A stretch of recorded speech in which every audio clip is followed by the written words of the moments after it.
world history, so changed the world for the better, as did the Ten Commandments.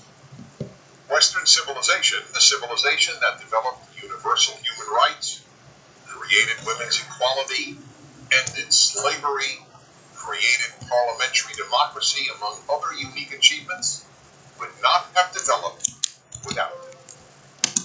As you will see when each of the Ten Commandments is explained, these commandments are as relevant today as when they were given over 3,000 years ago.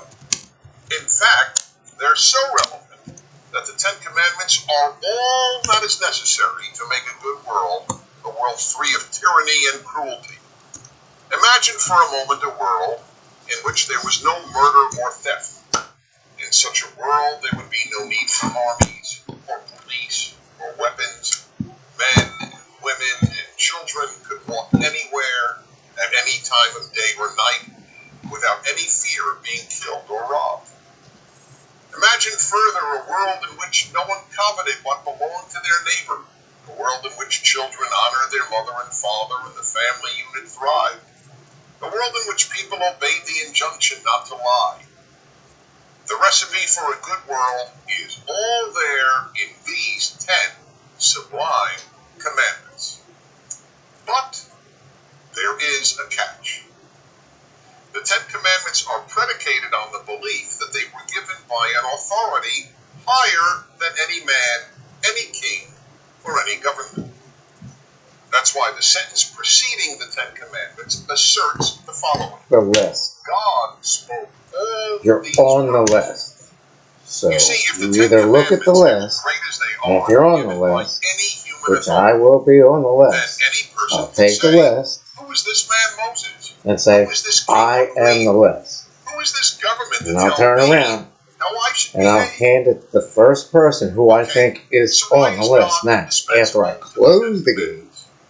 Because, to Stand put there it and as say, directly as who do possible, I think if it should isn't go in God who first? declares Because murder I already wrong, went in. murder isn't wrong.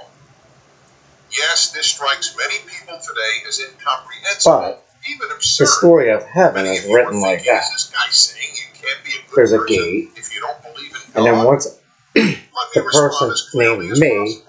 I am closes not the gate, saying I'll be the first one of into the course gate, there are and then I'll just have people a who big believe in party. It's God, the story of just heaven. as there are bad people who do. And many of you are also thinking, I believe murder is wrong, I don't need God to tell me. Now that response is only half true.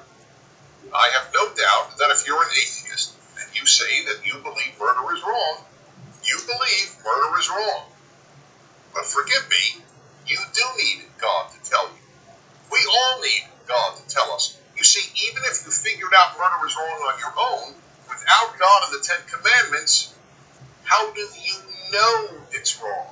Not believe it's wrong, I mean know it's wrong. The fact is, you can't.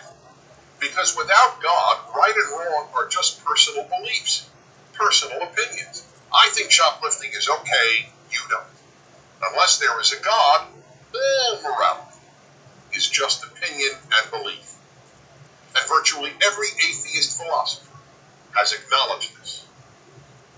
Another problem with the view that you don't need God to believe that murder is wrong is a lot of people haven't shared your view. And you don't have to go back very far in history to prove this. In the 20th century, millions of people in communist societies and under Nazism killed about 100 million people. And that doesn't count a single soldier killed in war.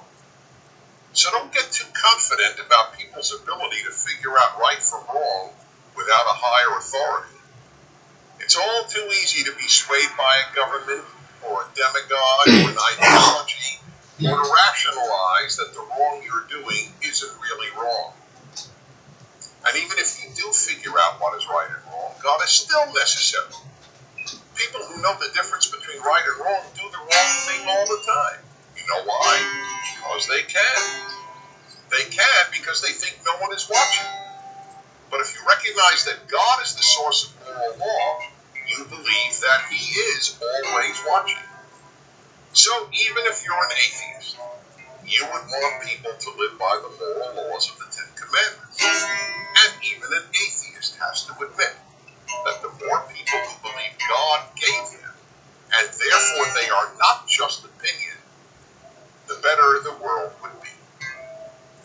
In 3,000 years, no one has ever come up with a better system than the God-based Ten Commandments for making a better world, and no one